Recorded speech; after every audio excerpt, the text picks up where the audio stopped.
I'm here with two local Hartford students, and we're observing the eclipse that's taking place today. And tell me a little bit about yourself, guys. What's your name? What major are you? How old are you? My name is Walker. I'm Matthew. Walker and Matthew. We are both acting majors. Oh, okay, great.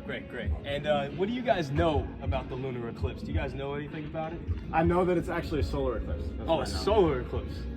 I think it'll be 55 years before the next one. So, Okay. not too long to wait, but still I'm enjoying this one today. It's kind of long, only one in our lifetime. Do you guys have any other experiences? Have you seen any other solar eclipses? I have.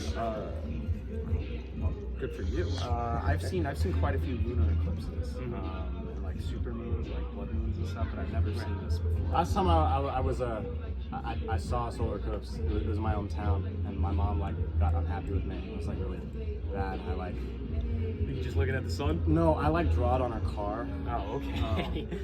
Okay. Well, do you guys have how did you guys look at the eclipse today? Did you guys make your own filter? Did you have glasses, or how did that work? We borrowed some glasses we produced them out of thin air. Oh, okay. Yeah, You yeah. produced them out of thin air. Okay, a little movie magic here. And do those help you? Are you able to see anything else? Maybe. Well, let's see. He has glasses from the last one. Mm-hmm. So what do you see? What are you looking at when you're looking through that? What do you see? I see a whole lot of black, but then, oh my goodness, an orange sliver of the sun that's getting slowly. See, for my experience, it's like a little bit different. When I put these on, I see nothing. I see like a void, which is pretty similar. But then when I look around a little bit, I still see nothing. But when I look up, I see nothing. Yeah, but then I look closer, and then there's an eclipse. That's great. It's great hearing from these local Hartford students. We got a lot of people out here today looking at the eclipse, and thank you for your time, gentlemen. All right, it was great getting to hear from those local Hartford students. There were a lot of students out there observing the eclipse all over the grass, getting out there, seeing what it was all about, which was great to see. Now, one thing our friend Matthew got completely right was today was actually a solar eclipse as opposed to a lunar eclipse. Now, the difference of that is for a lunar eclipse, the Earth is in between the moon and the sun, which will create an optical illusion in which the moon is significantly larger than you would see on a regular day.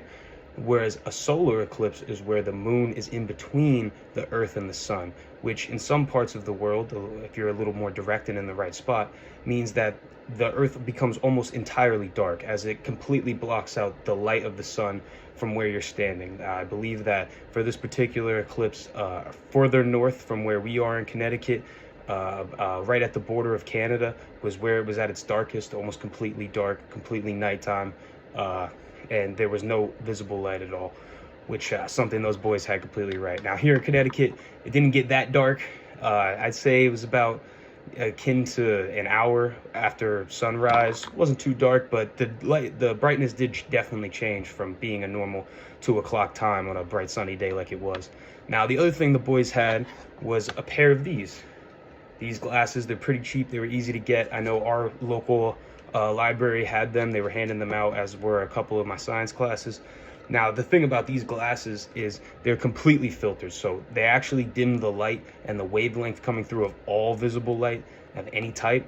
And it did it by creating a super thick black filter that goes over each of the lenses that you just obviously put right over your eyes. Now, this is because obviously you can't look at the sun until the eclipse is at its complete peak. And even then, depending on where you are, it'll be really hard to see. With these glasses, when you put them on, everything becomes entirely dark. You actually cannot see anything out of these glasses. I've tried it with a couple different other lights to see if I could kind of see anything through them. They're completely black, except you are able to look at the sun. And when you look through them at the sun during the eclipse, what you'll see is just a orange ball, and it doesn't hurt your eyes, nothing too hard to look at.